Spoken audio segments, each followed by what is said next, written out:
Hello, I'm Jorge Gestoso. Welcome to a new program from Washington.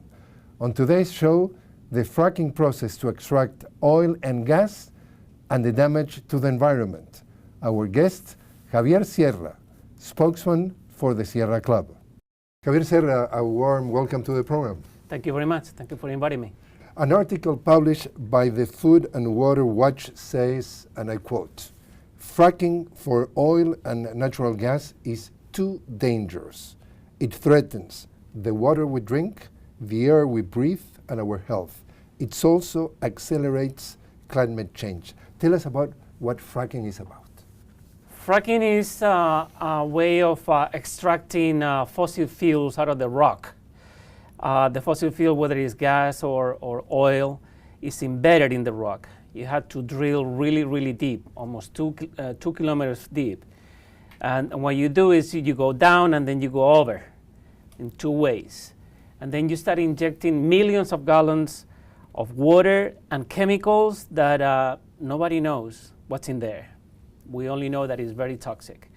And they put it under a lot of pressure. And then they fracture the rock. And then the gas or the oil is released.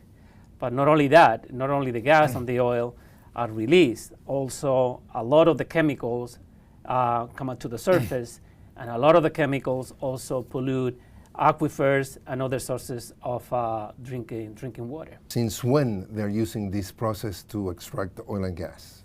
This was invented in Texas in the 1940s, but they didn't have the technology to actually make it worthwhile.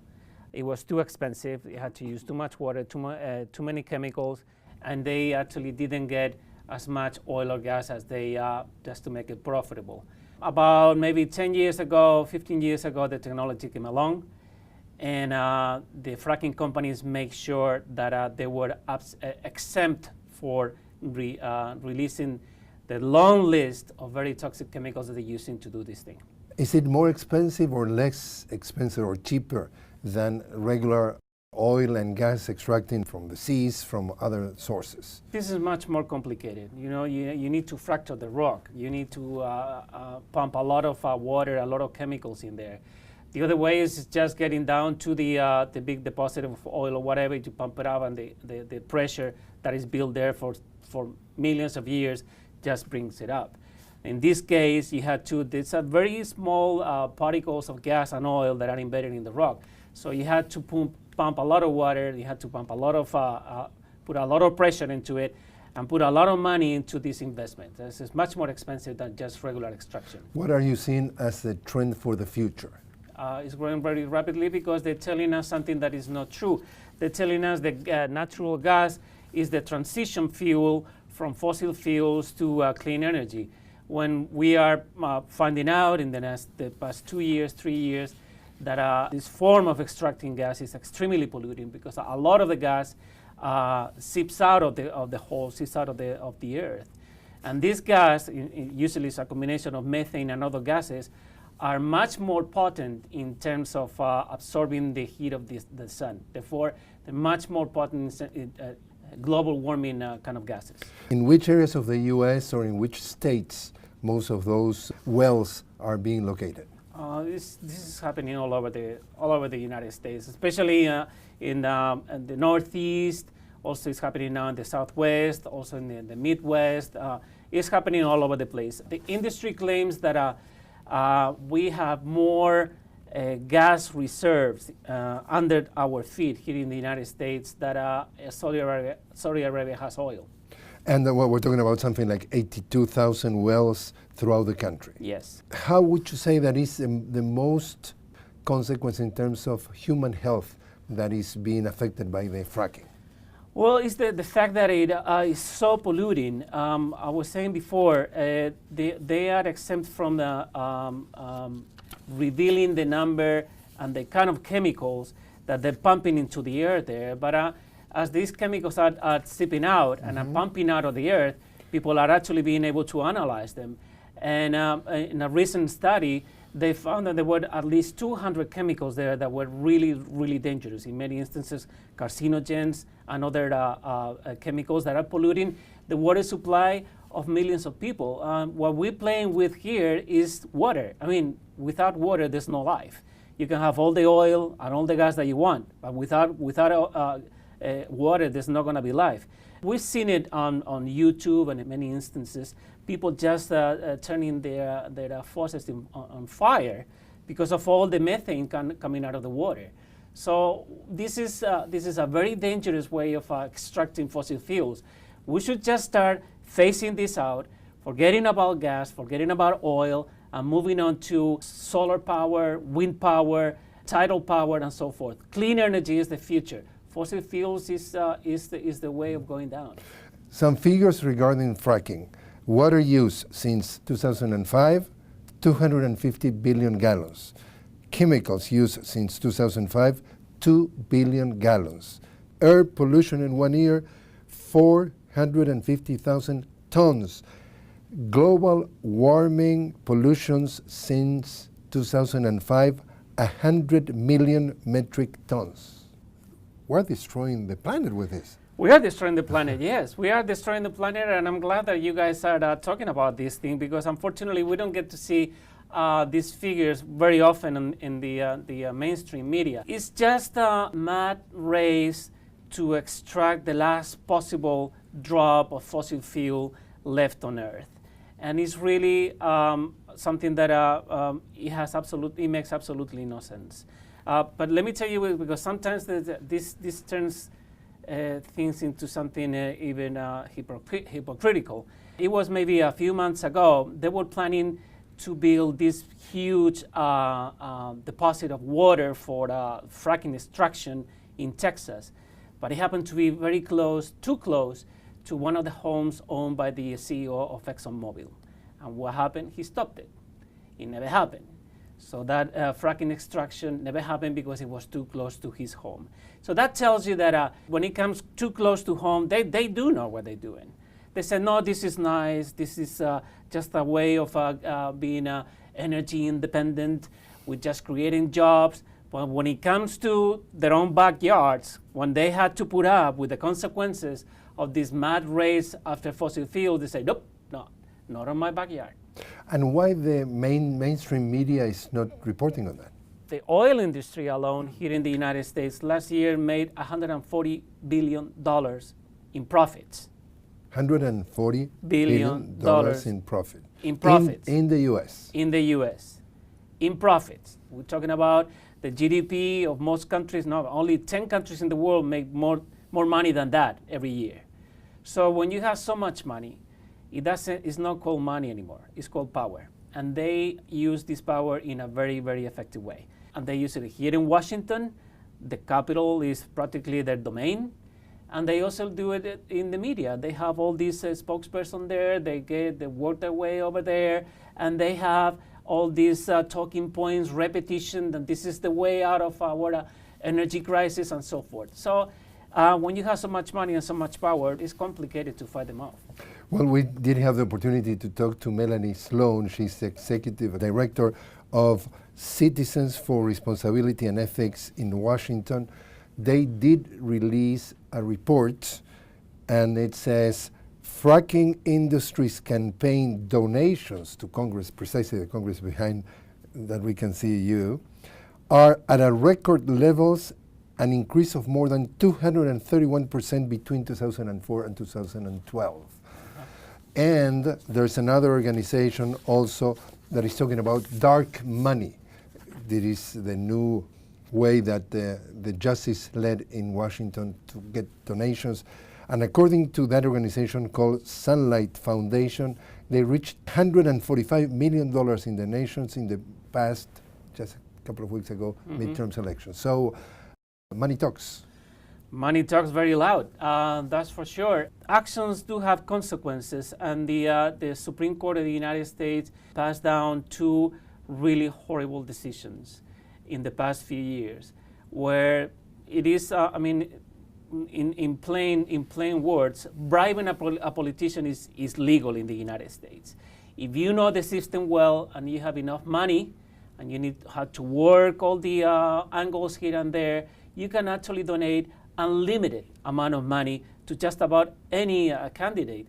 And when you pay so much money to these people, once they win, you go back and said, okay, now you need to return my money in the form of legislation that actually help my company and not passing legislation that would harm my company. It is really sad. It's really sad. But fortunately, there's a movement in the United States, and it's growing very rapidly to bring this down, to put an end to what is called the Citizens United decision, which is the one that opened the doors wide open to all this incredible amount of money into our political system. Where is the Sierra Club regarding fracking? The Sierra Club absolutely opposes fracking.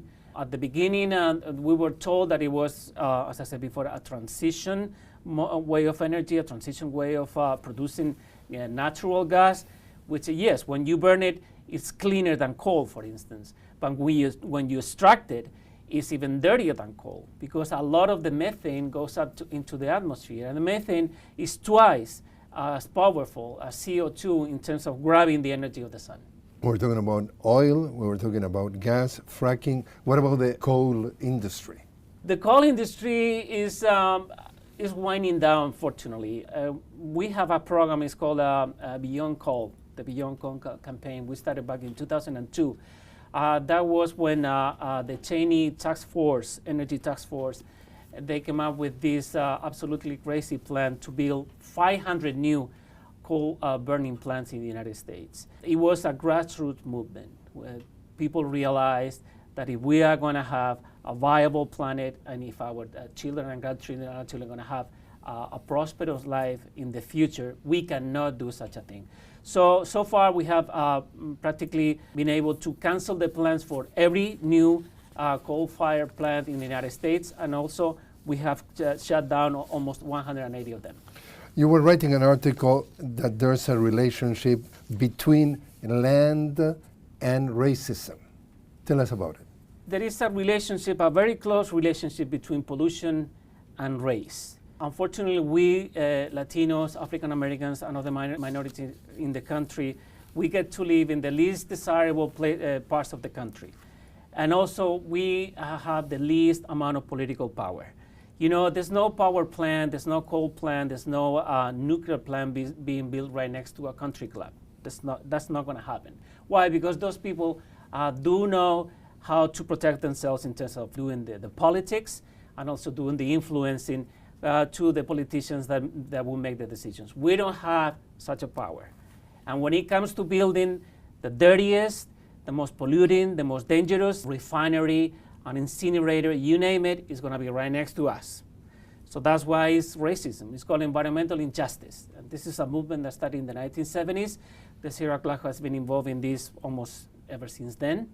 And I also very involved in it. It is these injustices that happen throughout the country. And that article that I wrote just brought up a lot of the things that we're fighting for. This has to be put an end to. You are fighting for, and what sort of results are you getting so far?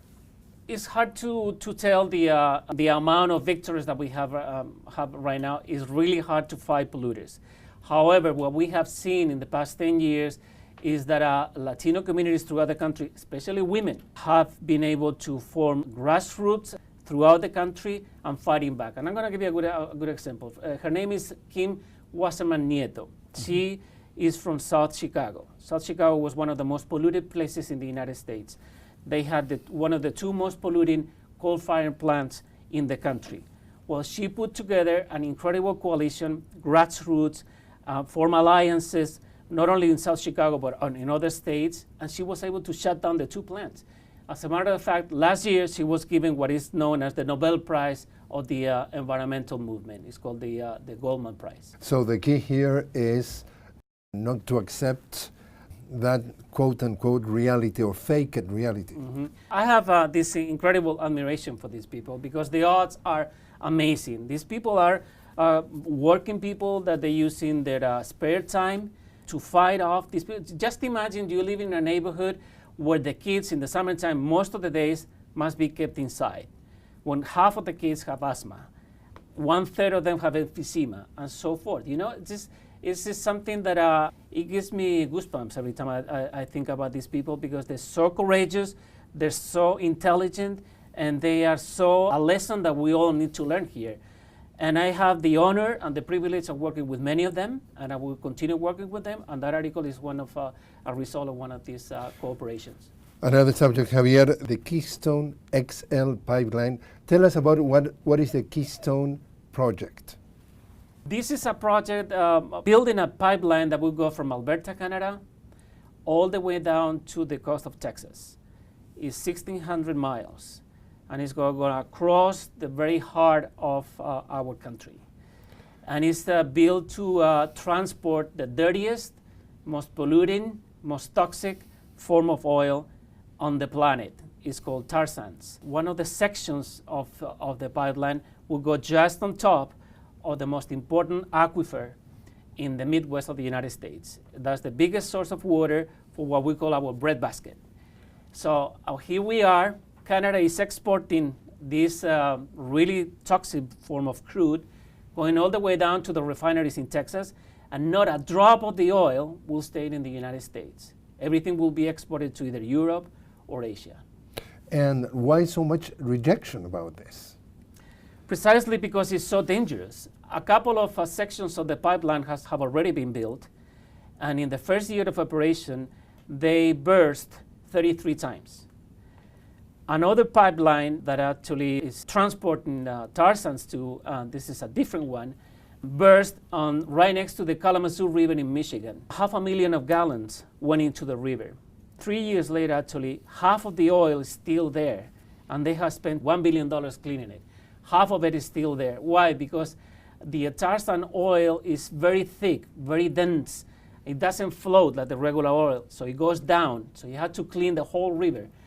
It is, as I was saying before, this is a mad race to trap the last drop of oil of fossil fuel on our planet.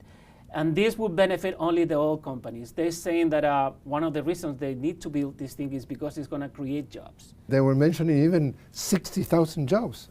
We go by the State Department study that put together, and the study said that the top figure of jobs that will be built will be between 6,000 and 10,000, depending on what kind of jobs you're talking about. But the figure that really matters is how many permanent jobs will be created through this crazy project, and it will be just 50. 50. 50. 50. That's it. In a country that is creating between 150,000 and 200,000 jobs a month, 50 jobs seems to me that is too little, and the risks are just too much. Recently, we've seen that the Senate was rejecting the go-ahead of the construction of the Keystone XL. But there were some Republicans, especially a congresswoman, saying that could be even good for the environment.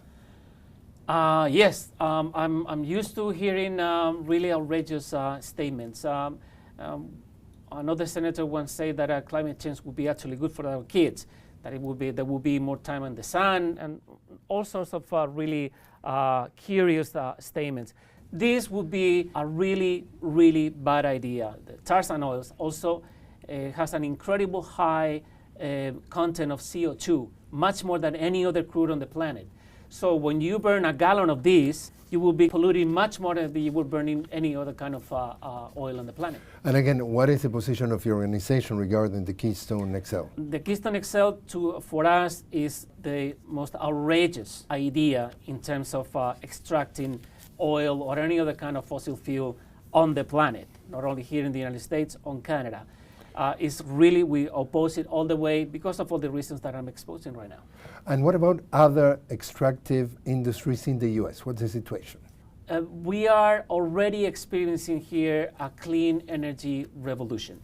Right now, it's making sense for power plants to use or to drop coal, to drop gas or oil or whatever other fossil fuel they're using, because solar and wind are so competitive. In some states, it's even cheaper to produce energy through solar or wind than through, let's say, gas or coal. The situation seems dire. The situation is a little overwhelming in terms of all the things that are taking place. But little by little, and in some instances, in giant leaps, clean energy is making a big impact on our lives. For instance, Iowa is right now producing 20% of its energy out of wind. Same with South Dakota. We have a tremendous potential in the United States when it comes to solar. According to the Energy Department here in Washington, and this is a study that is already 2 years old, if every state of the union dedicated 17 square miles to the generation of solar power, we would need no coal, no gas, no oil to produce our energy, and then we will have a surplus. And we're talking about 17 square miles per state. This is a country that is 5 million square miles big. So what we're saying here, the potential is enormous. In terms of land directly damaged since 2005 with fracking, for example, we're talking about 360,000 acres. You're telling that only 17 square miles per state will turn the tide around. Completely. And besides, you don't need to use the White House, which they are right now, to generate solar power. You don't need to use the most expensive solar real estate to do this. You can use landfills, you can do brownfields, you can do parking lots, schools, public buildings, whatever. Let me give you this one. The number one producer of solar energy in the world is Germany. Germany gets as many solar hours per year as Alaska.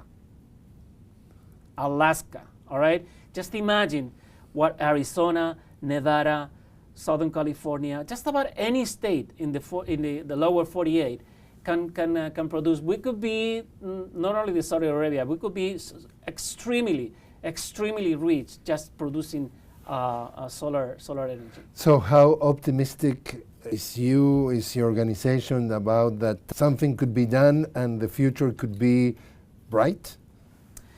We are optimistic because I'm going to give you a comparison. We own the cellular phones, they own the landlines. You will remember this about 25 years ago, maybe 20 years ago. A cell phone was as big and heavy as a brick. Mm-hmm. It would drop most of the calls. It would cost $4,000 plus whatever you had to pay to the company. Right now, who doesn't have a little telefonito, a little cell phone? Everybody has it. This thing makes just about everything except for the breakfast. And it's so much cheaper in many instances. Is given for free by the company. Why? Because it's a really good idea. Because we put a lot of interest into it, a lot of resources in research and development. And look at what we have right now. We don't need landlines anymore. In Latin America, this is a wonderful story. It was so hard to get a landline in Latin America, just about in any country. Mm. They don't need those anymore. You just get a cell phone. So we are holding on to the cell phones. They're holding on to the landlines. You're optimistic that the tide could change and clean energy could be what the future could bring us. It is. It is actually been happening. I mean, Denmark a couple of days ago announced that about the year 2030, they will use no fossil fuels at all. Germany has already announced that they will not use any more nukes or coal after the year 2030. It's happening. It's happening really fast, and the oil companies and the gas companies are freaking out because they see that their monopoly is flying away. Yes, granted, they have a lot of money and a lot of power, but it's slipping through their fingers. Is education on these issues the key for the Sierra Club? Yeah, I think it's good that people know that all these advances are taking place. One of the most surprising things about clean energy, for instance, Texas, very red state here in the United States, very conservative. If Texas were an independent country, it would be the 7th power in the world in terms of generating wind energy. The 7th. I mean, Western Texas is actually saved the day. Remember last year when we had the polar vortex and all that, and it was so cold in Texas and all that? Actually, wind energy saved the day because there was so much demand for it, and wind energy was the one that actually provided it. Javier Serra, thank you very much for joining us. Oh, thank you very much for having me here.